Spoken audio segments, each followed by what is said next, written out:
Stop signing things you aren't reading. Story time. I had a couple come into an open house and I didn't make them sign in.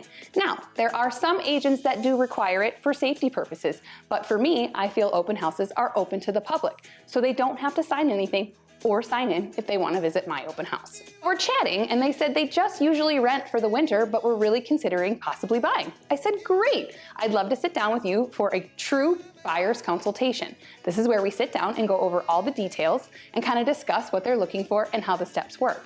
They were excited.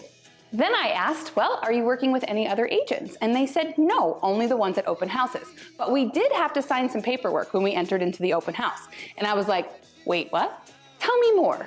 So you're saying that you signed something because of what? Well, this is what they said. It's because there was commissions and the agent told them that if they were to purchase this home, that they would have to pay the commissions that were on that sheet. That's not how this works. Here in Arizona, yes, you need a buyer broker. That's what this is, in order to view homes. But please remember that going into an open house, you do not need to sign one of these in order to see the house.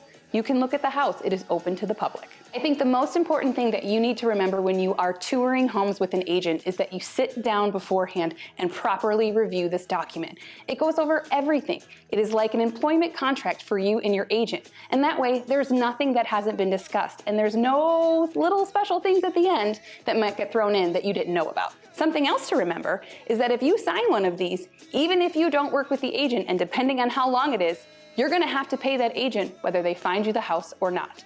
So stop signing things that you aren't reading.